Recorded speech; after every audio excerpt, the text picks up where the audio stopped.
You see my slides already? Yes, we do. And it's the correct screen. Yeah. Thank you for the introduction.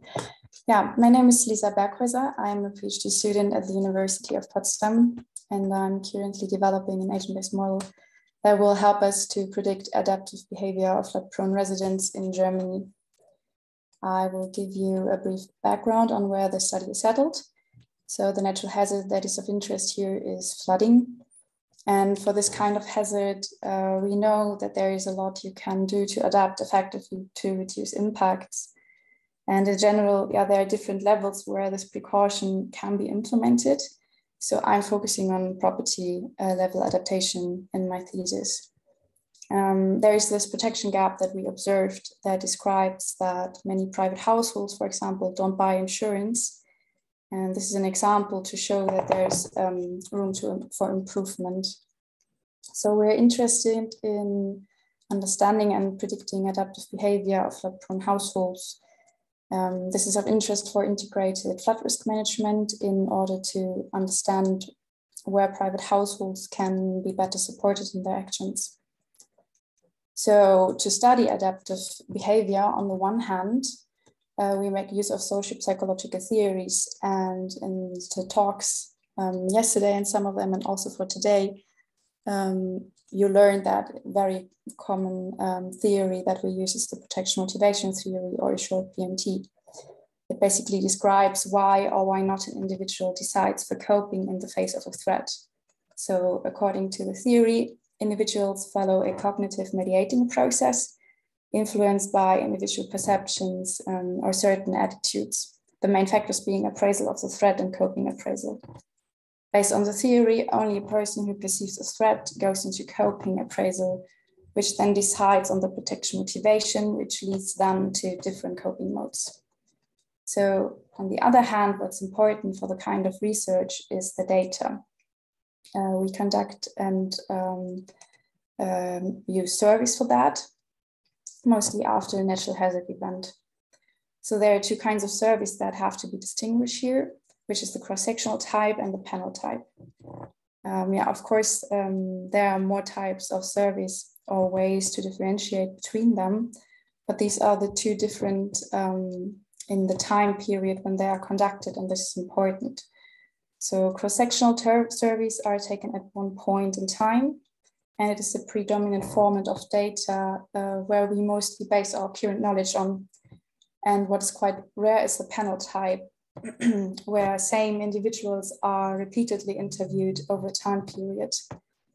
So the questionnaire of the interviews can be designed in a way that allows us to draw conclusions, for example, on the factors defined in the PMT.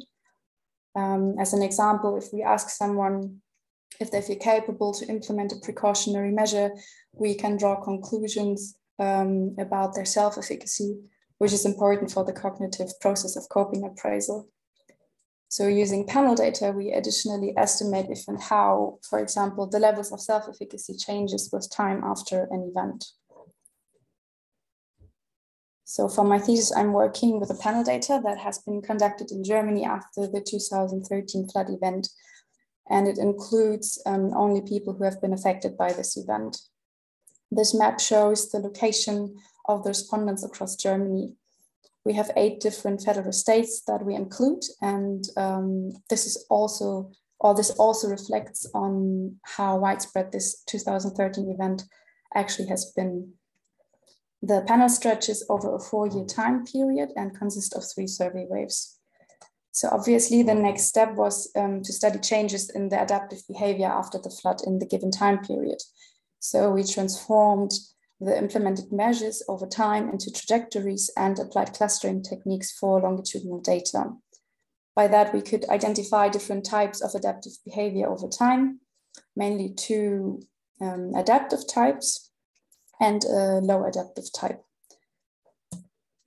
The before mentioned self-efficacy, as well as the response efficacy and response cost, showed to be constant with time, which was interesting.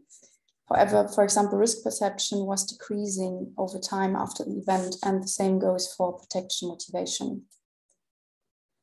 So now with the theory on the one hand and the evidence on the other hand, we aim for simulation of adaptive behavior. We use an agent-based modeling approach for that in order to be able to follow individuals over time and make use of their interactions within the environment, and hope that the emergent behavior will mirror the longitudinal changes that we saw in the data. I write the model in Python using the MESA framework, and I will now give you a quick walk through how we designed the model using the theory and the data. So basically, the model follows two main parts. First, the cognitive mediating process, including the coping modes, and second, the simulation of the flood event. In an agent-based model, we define agents who represent flood-prone households. They first appraise whether they perceive themselves being at risk of flooding, and if not, they will not show an adaptive response. But if they do, they appraise their ability to cope with the situation, and they either decide on not coping, which will lead to a non-adaptive response, or for coping, which leads to an adaptive response. The flood events are simulated by chance in this model. And based on the flood hazard zone, the agents are settled in, the water level as well as the impact is estimated if there was a flood event. So the agent attributes are then being updated, and in the next year begins, or the simulation will end. So let's have a look at how we structured or designed the threat appraisal. So we go now into a bit more detail here. So flood experience and risk perception are the most controlling elements. If the agent experienced previous flooding, two parameters are important: the time that has passed since the last flood event and the individual impact. If the agent has no flood experience, the risk perception will be low. If the agent is experienced, depending on how much time has passed since the flood event, the risk perception is first highest and then follows the decay function that we derived from the panel and will decrease over time. Being risk aware, the agent then observes its environment and assess whether the government adapted to floods. If the agent had no flood impact since the government adapted, the agent will feel protected and trust the public flood risk management, therefore no longer perceives flooding as a threat. This is also something that we saw in the data, that the low adaptive types had a significantly higher trust in the community to manage flood risk. However, if the agent had impacts since the government adapted, we say, or we assume that it will not trust the public management and still perceives flooding as a threat. So agent with a positive risk awareness will then go into coping, or they will show a non-adaptive response. So the coping appraisal is acknowledged for three different kinds of precautionary measures, each in a different way. I think it was Brayton Knoll earlier who showed you that there are those, we call it high effort and lower effort precautionary measures, and we call it structural measures or non-structural measures. The third type will be the insurance. So an agent can implement none, one or several of each type, and the figure shows the workflow for the structural measures. So first, these kind of measures are limited to homeowners. That means if the agent is renting an apartment, it will go directly to the next step in the model, which is the coping appraisal of non-structural measures. Based on the data we conducted with the panel, we defined a maximum of 8 different measures here. What we do then is check whether the response cost, self-efficacy, and response efficacy are sufficient enough to predict a positive outcome of the coping appraisal for these kind of measures. They can be further positively or negatively influenced by other agents. And if one of those fail, the agent goes to the next step. So for the non-structural measures, the threshold of the self-efficacy, response cost, and response efficacy are lower than for the structural measures because they're usually cheaper and easier to implement. So this affects the parameterization of them. The insurance workflow is shaped by our experience with German insurance market, which is voluntarily. So that is why agents decide whether they want to buy an insurance or not. The insurers will most probably deny insurance for agents that had 2 flood impacts in the past 10 years. And it is very likely that if you live in a high-risk area that you also get denied. So if you, however, invested in a lot of precautionary measures, you might still get a premium, but it will be probably more expensive. So we include here that only highly risk-aware agents are willing to pay the higher premiums.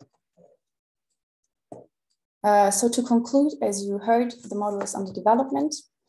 And I'm excited because what's special about the approach, I think, is that we are able to include actual evidence-based decay functions for factors like risk perceptions in the model.